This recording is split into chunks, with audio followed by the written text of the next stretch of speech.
And I think that's all I can say. I mean, we could be here for the rest of the year on podcast talking about this. This is something that's not going to go away. We're not going to be able to solve it. No. Sadly. We can hold a mirror up to it. Yeah. And we can give people a few laughs by talking about other dumb that's been going on the internet. But that's correct. But people are people. Look, there's a push in some of the states in America that they want to abolish police. Or defund them. What's that going to achieve? What does that achieve? Defunding police, what does that actually achieve? Well, in a lot of states, the police are the second highest funded organisation after the military. You can take some of that money away and still have a decent police force and use that money in helping underprivileged people that don't have houses, people that would otherwise be committing crimes. Sure. I think that's where that started, and then everyone got on the bandwagon and now just abolish the police and let's go back to the Wild West where everyone just shoots each other. Yeah, that's going to, and that could potentially happen in the United States. It's starting to happen. Yeah, I get that, but you can't abolish the police. No, there has to be law. There has to be order, and I don't understand where they're coming from. But they don't need 35 tactical tanks every year. You know what I mean? You can give them 20 tactical tanks, and they'll still have enough tactical gear, and you can build houses for 100 people. So that's where it was. It started as a measured good idea, just take a little bit of that money away and put it into prevention of crime rather than rolling attack tanks over people. Yeah. Do the police really need AR-15s? Exactly. Yeah, that sort of thing. And when you think about it over here, okay, there is a group of police who are part of the special riot squad, special team, SWAT, if you want to call it. Yeah, tactical guys. That require that stuff. AR-15. You don't need a warehouse full of them, though. No, that's right, because they're not going to be able to do their job if something major happens with just their standard police-issued Glock. And I get that. That's fine. Yeah. But you don't need to have such an overkill of funding. So that's it's America, though. And everything's over the top. It's part of their, I don't know what amendment it's part of. But you know as well as I do that we've talked about this before because, what did they hide in the news over in the States for so long? Guy walks into preschool, guns kids down. Guy walks into high school, guns down. Kids down. Guns kids down, all that kind of stuff. To get a pistol, it actually takes you longer to wait for it. There's a period of time in the United States. You want an AR-15. You walk away with it. Bang, you've walked away with it. Yeah. And it's a gun culture. I get it. But, there are other things apart from guns. True. Well, look at England. The bobbies don't even carry guns. Only the special bobbies have guns. No, they do now. Or at this point in time, they probably, do now. Yeah. After a couple of things that happened in England, especially the London Bridge terrorists, they're packing now. Yeah. They used to have a truncheon. Hit and stick. And TARDISes on every street corner so they could call back in to ask them to make a cut for them when they got back down. And they used to be able to collar some governor down the road and then lock them up in the TARDIS until the divvy van rolled up. Yeah, it was That's great. What they used to do. And is there a country around the world other than the United States of America that has a larger or equal gun culture? I have no idea. I haven't looked into it. I think one of the Nordic countries does, but they're sports shooters. They don't just have a gun in case there's a bad man. And look with what a happened. gun. There was a shooter up there that was killing all those young people at a camp. Remember that? The sniper? Oh, yes, that's right. Yep. Getting back to the root thing, look, it is very sad and about Mr. Floyd. It's shit. It is shit. It sucks. It's shit. And the problem, not only that this man was killed by a police officer. Yeah. He was filmed, and he knew he was being filmed from about 15 different locations, and he didn't give up. Correct. That's the problem. And he had 3 guys watching him. Yes. Not one of them thought to say, hang on, just ease up a bit there, mate. Yeah. They all just went, huh. So and that's the problem. Is the problem that there's too many good old boys? No, to want for a better term, there's too many cowboys being accepted into these jobs. Yes. Do they say that, it's not a desirable job to be a police officer these days, and these people are just sitting there, itchy trigger fingers. Want to get in there, they were the kids that were bullied at school. That were bullied at school. Not all of them. Do you know how the kids that were bullied at school turn out to be here in Australia? What? NRL refs. If only. They want to tell thuggish, larger people than them know you're wrong. Get back in your own 10. And that's exactly right. And library monitors, hall monitors, parking inspectors. They all want to be NRL referees. I think, and I can't tar every American policeman with the same brush. No.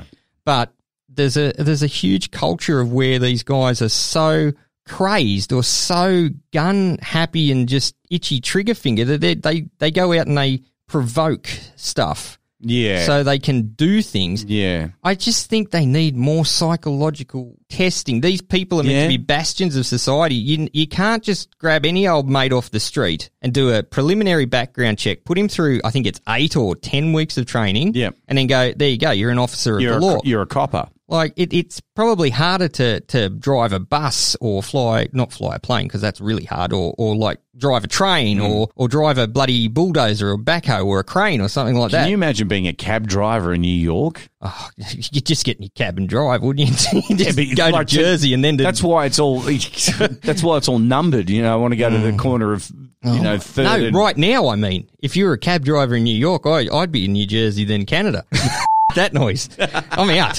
Not a chance, dude. Yeah, it's look to wrap this little bit up because we've gone about 20 odd minutes here.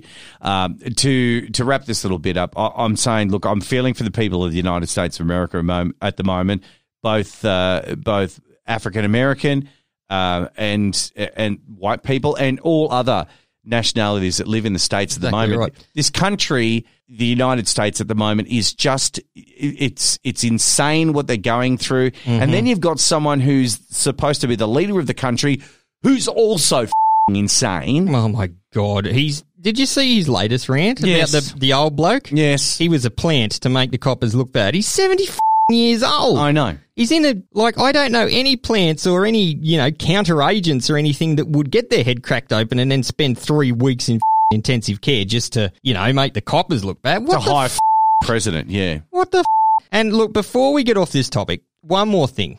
And it's something that's been doing the rounds, and I just want to, because we've got such a wide, diverse, readership audience, as it were. At the moment, look, people are saying Black Lives Matter. People are saying all lives matter. It doesn't really matter. Lives matter. Now, all lives matter. Don't take the piss out of someone that says Black Lives Matter. No.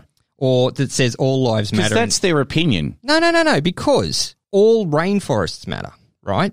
Mm. But at the moment, the onus is on the Amazon because it's the one getting cut down quickest. So you would say save the Amazon rainforest. You wouldn't say save all rainforests. So at the moment, all lives matter, but the black lives are the ones that are in danger at the moment. So all lives matter, Black Lives Matter. It doesn't matter how you get your message across. Just don't be a to each other. That's right. Exactly. Yeah. All rainforests matter. All rainforests matter, but you've got to including the Daintree, which is not in threat of being cut down. So we don't need to say Daintree matters. We need to say this rainforest matters or that rainforest matters. They all matter. Don't get me wrong. But the one that's on fire is the one we should probably worry about the first. Correct. So don't take the piss out of people for trying to do the right thing. And having said that, off the topic, after this bumper from our wonderful friend Darcy, we're going to take the piss out of people. Yay! For nonsense. The Burble. This is going to be good. With Benny and Az. As you just said before, that we shouldn't take the piss out of people. However, this is what this podcast is built on. Yeah, but okay? this is non-consequential stuff. This is the little stuff. This is that is right. So I think we need to ring the bell. We're going to do a speed round on some stuff. So let's go into it. A man has been arrested in Thailand for allegedly stealing his neighbour's shoes in order to have sex with them. This is a complete 180 on the whole. Oh, wow. This is a complete 180 on the rioting and things like that. This 24-year-old had a fetish for flip-flops. They're not flip-flops. Thongs. They're thongs. Thongs. Anyway, he was found with a staggering 126 pairs that he'd pinched from locals in central Thailand. Now, police officers identified him using footage from CCTV set up outside his latest alleged victim's home. And when they searched his home, they found his sprawling collection. His sprawling collection of shoes that he claimed that he'd been collecting for more than 2 years. Now, he said that he would wear them around the home as it turned him on. Now, there's a photo here of the actual sprawl. They're set out like cocaine baggies in a drug bust. That's right. So someone's trying to get drugs through the airport. Oh. And it's the same look. He got thongs strapped around his body with tape. Yep. He told the officers after several hours of wearing the flip-flops, he cuddled and kissed them. Ew. Then he stripped off and started rubbing them on his body before, quote, having sex with them. How do you a thong? Well, you wear it too often, then it'll have a blowout. You put your I've through the seen hole so of the pluggers. I've seen plenty of blown out pluggers. Or do you sandwich them together with a bit of KY and go up and down? Wanking just motion. Stop. Police said his collection included dozens of different brands, all sizes and colours. All of them were well worn. Ooh. Now, I don't know whether or not that they were well worn via worn. friction, if sandwiched. The vast array of footwear was laid out in front of the police station as part of a press conference. Now, I don't know whether or not they said, hey, are these your thongs? We've got them. We've sprayed them down a bit. The Glen 20 out. Got the Glen 20. Well, I don't think you're going to get all the stains out with biologically sound cleaner, though, are you? No. No. Now, the bloke admitted 3 charges of nighttime theft and snatching. Snatching. Thong snatching. Well, he's probably to get the thong snatch. Made the thong into a snatch. Oh, my God. Possessing a digital transceiver without permission and violating the coronavirus curfew. So, hang on a minute. He's got a scanner. Yeah, well, he's got a scanner, and of course he's going, you know what, coronavirus, I don't give a shit. I'm going to f*** a thong. He should have been charged with contravening the athlete's foot laws. Yeah. You know how they call like something like a marathon? Or a triathlon? Or triathlon? Old mate is on a f***a-thon. Now, the copper, the major colonel, told the local media that it wasn't his first offence. Obviously not, because they've got a table full of thongs that have been He said after we arrested the suspect, we also found out that he'd already been arrested last year for stealing flip-flops in another district. So not only is this an issue, not only is this like, you know, someone who steals cars and burns them out and then moves to the next town. He's a serial thong. He's a serial thong. He fully admitted stealing the sandals for lewd purposes. And so he's going to be detained at the station until a court appearance for prosecutors decide on the next part of the legal process for him. Now, you're the beak, right? You're the beak. Here's the gavel. Okay, you're the beak, right? Now, he fronts up in court. You're like Judge Judy, which I watched the other day, and me. Those people are pathetic. But do you know what, though? They pay for court costs, so that's why people end up on that show. And they love watching it. That's the culture of fame in America. That's right. You can sit there in your thongs and rub them on yourself and watch Judge Judy. Yeah. Or the People's Court, whatever it is. Anyway, point is, so you've got the gavel. Yep. Okay, right. How do you start proceedings as the judge for old mate in Thailand who's a thong? No, I just pronounced that wrong. Thong. All right. I'm dry. I need a drink. Okay, court is in session. Steve, pass me the rap sheet. Right. Sir. Yes, Your Honour. You're before this court today, and it appears that you've stolen over 120 pairs of shoes. 122, Your Honour. So you freely admit your guilt? No, I'm admitting that I stole 122 pairs of thongs, Your Honour. What did you do with the thongs? Well, I would wear them. Right. Watch Dr. Phil around the house. I would then take them off to sniff them. Right. I would okay,